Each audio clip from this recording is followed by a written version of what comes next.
વિદ્યાર્થી મિત્રો, ધોરણ 12 પ્રથમ પરીક્ષા સપ્ટેમ્બર 2025માં જીપ્સી ખેડા તરફથી સિલેબસ તેમજ ક્વેશ્ચન પેપરની ફોર્મેટ અહીંયા આપણે વાત કરીએ છીએ, જેમાં ધોરણ 12 ગુજરાતી મીડિયમ વિશે અત્યારે આપણે ચર્ચા કરીએ છીએ. તો જેમાં ધોરણ 12માં સૌથી પહેલાં આપણે જોઈએ છીએ વાણિજ્ય વ્યવસ્થા અને સંચાલન, જેમાં તમે જોઈ શકો છો કે અહીંયાથી આપણે ચેપ્ટર નંબર 1 થી 7 પૂછાવાના છે. એમાં ખાસ ધ્યાન રાખવાનું છે જે સિલેબસ છે પ્રથમ પરીક્ષા માટે વાણિજ્ય વ્યવસ્થામાં 1 થી 7 પાઠ છે, જેમાં જોઈ શકાય છે પ્રશ્ન 1માં પ્રથમ વિભાગ છે એમાં 1 થી 20 પ્રશ્ન MCQ તરીકે આવે છે. વિભાગ બીમાં જોઈ શકાય છે કે 10 પ્રશ્નો છે જેમાં એક વાક્યમાં જવાબ આપવાનો હોય છે. વિભાગ Cની અંદર જોઈ શકાય છે કે 26 ગુણ છે, એટલે કે કુલ 13 પ્રશ્નો છે. પૂછાવાના પ્રશ્નો કેટલા છે તેમાં 17માંથી 13 પ્રશ્નો તમારે લખવાના છે.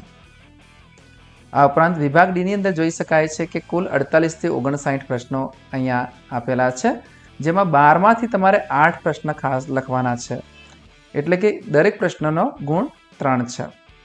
એ જ રીતે વિભાગ 5ની અંદર 60 થી 65 સુધી પ્રશ્ન પૂછાશે, જેમાં તમારે કુલ 4 પ્રશ્નના જવાબ વિસ્તૃતમાં લખવાના છે, એટલે કુલ 20 ગુણ તેમાં મળવાપાત્ર છે.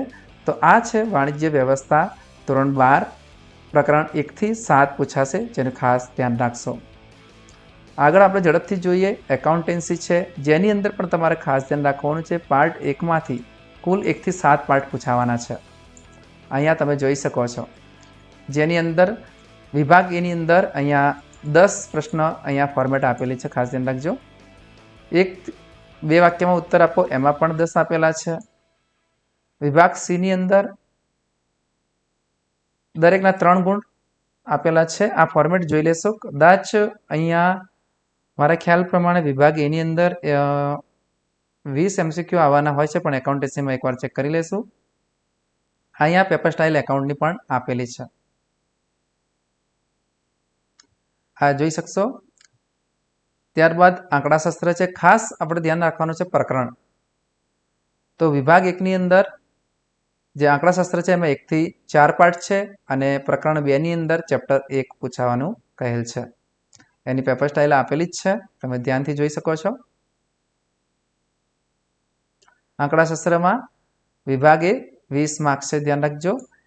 અહીંયા 10 માર્ક્સ આપેલ છે. એ જ રીતે એકાઉન્ટમાં પણ હોઈ શકે છે. ખાસ ધ્યાન રાખવાનું છે પ્રકરણ કેટલા પૂછાશે તે. વિભાગ Cની અંદર પણ અહીંયા 14 ગુણ આપેલા છે. વિભાગ Dની અંદર 24. આ પેપર સ્ટાઇલ તો તમને ખ્યાલ જ છે. ખાસ પ્રકરણ ધ્યાન રાખવાના છે. એ રીતે જોઈ શકાય છે. SP અને CCUની અંદર ખાસ ધ્યાન રાખો. પહેલા વિભાગની અંદર 1 થી 4 પાઠ અને બીજા વિભાગમાંથી પણ 1 થી 4 પાઠ પૂછાવાના છે. આ પેપર સ્ટાઇલ તો તમને ખ્યાલ જ છે. 25 માર્ક્સના પત્રો કંઈ પણ પૂછાઈ શકે છે પ્રશ્ન સાથે. એ રીતે સંસ્કૃત જોઈ શકો છો. એમાં પાઠ આપેલા છે 11, 12, 13, 14, 15 અને 1, 2, 3, 4, 5, 8 શ્લોક 1 થી 5, ન્યાય પરિચય 1, 2, 3, 4, 5, અલંકાર પરિચય, છંદ પરિચય, ગ્રહસૂત્ર, આર્ય, રામાયણ, મહાભારત, આ બધું આપેલું છે. તમે અહીંયા ખાસ ધ્યાન રાખશો. અહીંયા ધ્યાન રાખજો કમ્પ્યુટરનો પણ સિલેબસ અહીંયા આપેલો છે, જેમાં બાદ કરેલા મુદ્દાઓ ચેપ્ટર 13માં આ જે સોફ્ટવેર આપેલા છે પેજ નંબર એ આવશે નહીં. તો આ રીતે આના સિવાયના ઝડપથી જોઈ લઈએ. વાણિજ્ય વ્યવસ્થા, હા, અર્થશાસ્ત્રમાં પણ તમે જોઈ શકો છો પ્રકરણ 1 થી 6 પૂછાવાનું છે, જે ખાસ ધ્યાન રાખશો. એની પેપર સ્ટાઇલ અહીંયા આપેલી છે. 20 ગુણ છે, પછી 10, પછી 24, 21 વિભાગ D અને વિભાગ E 25. આ રીતે પ્રશ્નપત્રની પેપર સ્ટાઇલ છે. પ્રકરણ તમે જોઈ શકો છો. કુલ અર્થશાસ્ત્રમાં 1 થી 6 પાઠ પૂછાવાના છે. એ રીતે હિન્દી છે. હિન્દીનું પેપર સ્ટાઇલ પણ જોઈ શકાય છે. કેટલા પાઠમાંથી કયા પાઠ પૂછાશે પ્રથમ પરીક્ષા માટે ફરીથી. એ રીતે ઇંગ્લિશમાં જોઈ શકાય છે. યુનિટ નંબર 1 થી 5. પોઈમમાં પણ જોઈ શકાય છે 1 થી 5 પ્લસ રીડ 2. અને અહીંયા પણ જોઈ શકો ચેપ્ટર નંબર 1 થી 12ની અંદર શું આપેલું છે. તો આ રીતે ખાસ ધ્યાન રાખી શકાય છે. એ રીતે જોઈ શકાય છે અહીંયા ગુજરાતી ફર્સ્ટ લેંગ્વેજ છે એના પણ અહીંયા ગદ્ય અને પદ્ય આપેલા છે, તમે ધ્યાનથી જોઈ શકો છો. અને ગુજરાતીની અંદર વ્યાકરણ લેખન આ ઉપરાંત અન્ય બધી ડિટેલ્સ આપેલી છે, તમે એને જોઈ શકો છો ધ્યાનથી. કેવી રીતે પ્રશ્નપત્ર હશે? પદ્ય આધારિત, પછી જોઈ શકો છો ગદ્ય આધારિત છે.